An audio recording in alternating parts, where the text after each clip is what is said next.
The farmer thought he was delivering normal watermelons, but when he accidentally dropped one and saw what was inside, he began to panic and called 911 in fear. Pedro Martinez never expected anything unusual when he accepted a summer job at Sunnyvale Farms, a sprawling agricultural operation tucked into the flatlands of Southern California. For 3 months he picked, stacked and packed produce under the unforgiving sun, saving up money for school, trying to stay out of trouble, and avoiding questions he didn't have answers to. So when his manager approached him on a quiet Thursday morning with a special assignment, he didn't ask many questions.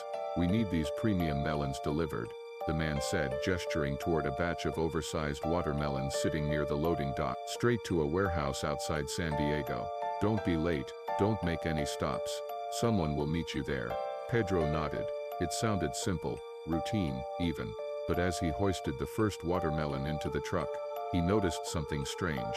They were heavier than normal, much heavier. He'd handled hundreds of melons by now, but these felt off, dense, almost as if something was packed inside. He mentioned it jokingly to one of the other workers.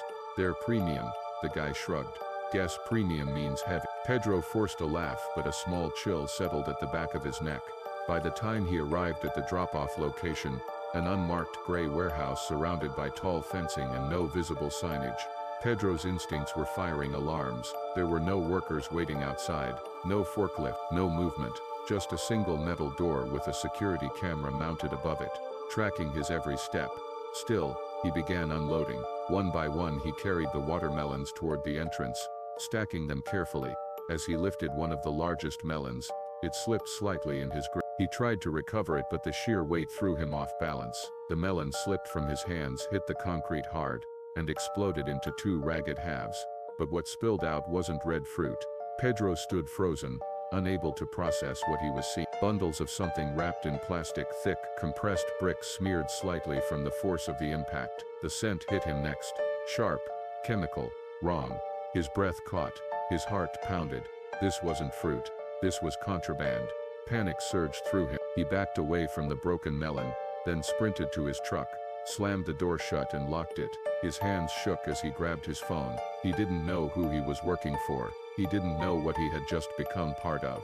All he knew was that something was terribly, dangerously wrong. He dialed 911. "I need help," he stammered. I think I found drugs inside fruit. Please. Someone needs to come right now. They told me it was just produce. I didn't know." The operator calmed him down, kept him on the line and dispatched local authority. Within minutes the quiet warehouse was surrounded by police cruisers, followed shortly by DEA agents. Pedro watched from inside his truck as armed officers approached the site cautiously, securing the perimeter and inspecting the crate. When they saw the broken watermelon and the bricks inside, everything changed. He was pulled from the truck, questioned, searched, and sat on the curb under the blinding sun while officials moved in. Hours passed. Agents came and went. A few shook their heads grimly as they examined the cargo. What Pedro had unknowingly transported wasn't just drugs. It was part of a larger smuggling ring, one that had been using agricultural shipments to move narcotics across state lines. Sunnyvale Farms, it turned out, was a legitimate operation on the surface, but hidden beneath the layers of fruit and contracts was a darker network, one Pedro had stumbled into by accident.